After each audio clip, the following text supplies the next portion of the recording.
Ross, thanks for joining us. It's now 4 games without a goal for the O's. Yes, certainly a one way of looking at it, Dave, but it's 2 games with 2 clean sheets when we haven't been at our best. So, certainly I think we looked at times today like we were a bit not quite at our very best.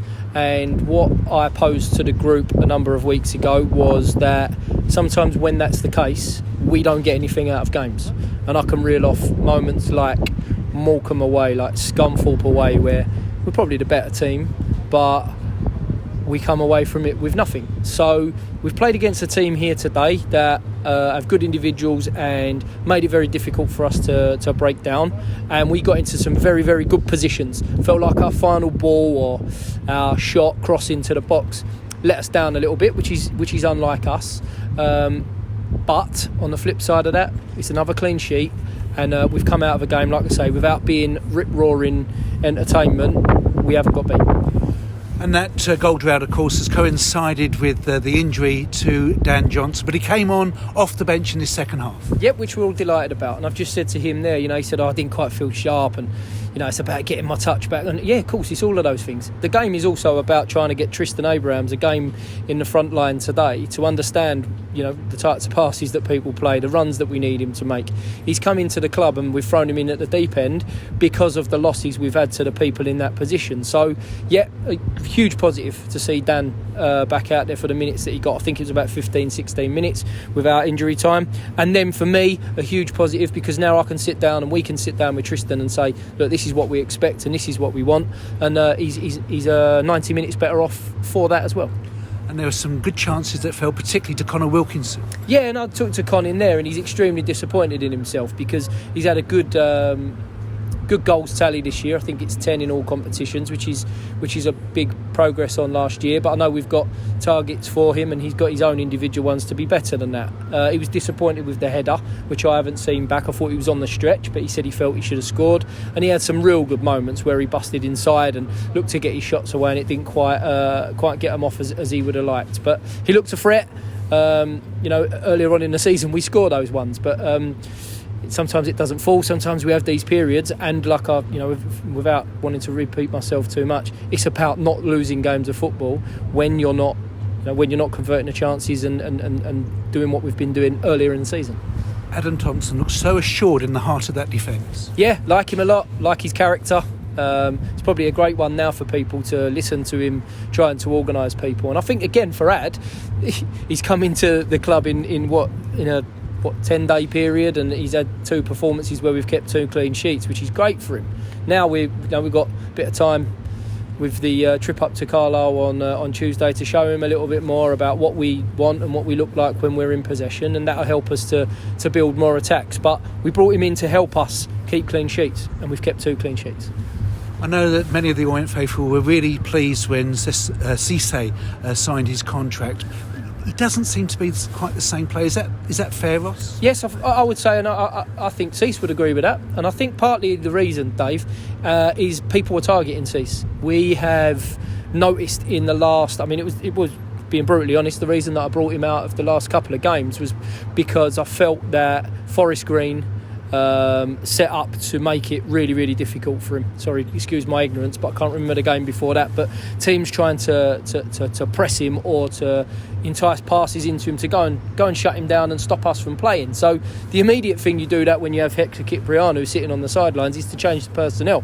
And I felt for the first half an hour on Tuesday night that Hector showed real good signs. So we've got to help Cease get through that. We've got to show a different angle to playing in another way, which we did at times today, where the burden isn't on Cease as much, because when you've got 1-2 players trying to press you or to make your life a little bit difficult and block you out of the game, the moments when you do get the ball, the eye is on you to keep it. And if you give a pass away or 1 or 2 you get caught on the ball, then people have a very negative opinion. I'm very confident in the player that we've got.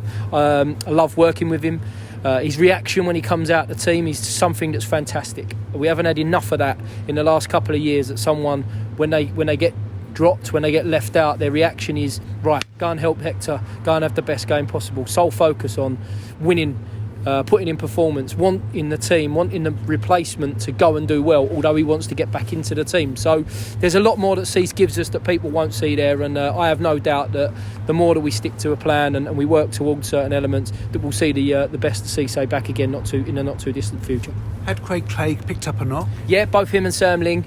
So we'll have to assess what that's like. Craig Clay's, he felt was a little bit like more of an overstretch, and I think that comes with the exertion that went into Tuesday night, and then having to come and play on, with the greatest respect to the ground staff, the you can see the mud that the boys are having to try to run around in out here, and Craig's overstretched and tweaked something. So we'll have to see how that one settles down. The same with Sam. Sam made a fantastic clearance in the first half with his left foot and felt something at the top of his leg there, so he felt he could go out and crack on in the second half, but unfortunately it wasn't the case. I think it's 27 games now played for the O's, only 23 for Carlisle United.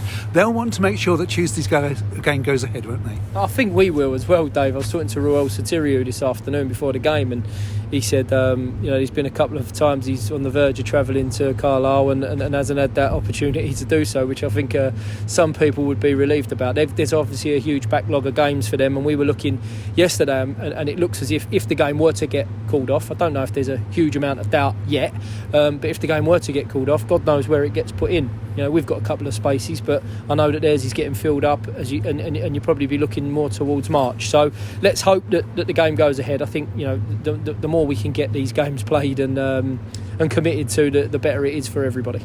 Dan Johnson, could he start that one? We'll have to see, Dave. We'll analyse the performance. Obviously, we haven't scored, so your top goal scorer is always going to be up for contention. We just got to be careful. I've said it this week in the build-up that if Dan were at the level to be selected today, which, to be honest, I had to wait till this morning to see how he reacted off the back of training yesterday to make that decision.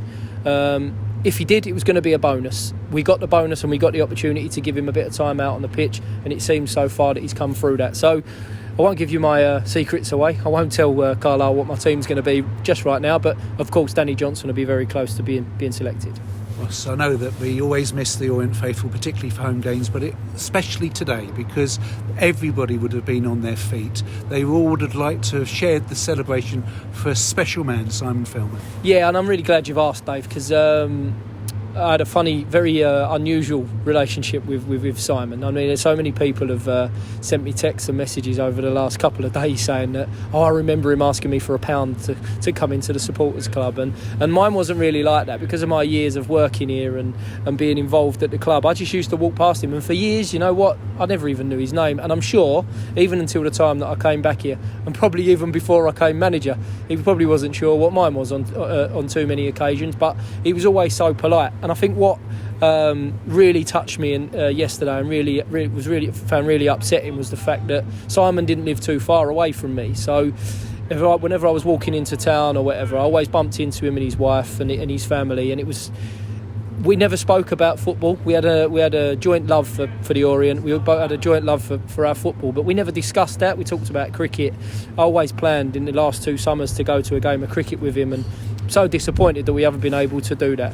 And I'm distraught, really, that so many people haven't had the opportunity to pay their respects to him. So we haven't done that with a win today, but I'm sure in time to come, as disappointing as it is that he's spent the last year or so of his life not being able to come and stand in the doorway at the supporters club and say the words that he has done to people, we will remember him fondly. And when and if the people are allowed back into the stadium and the supporters club, I'm sure we'll have a few beers to celebrate. Because he loved his sport. He was president of the Orient Supporters Cricket Club, but when in the difficult times, he often represented the club in the boardroom. He was a great ambassador for the team he loved. A great man. Like I say, for me, I properly only got to know him in the last probably 4 years since I've been back at the club, and always remember, like I say, bumping into him in the street and just having a conversation. And it was never the Orient done this, or we never played like that. It was always normal, settled,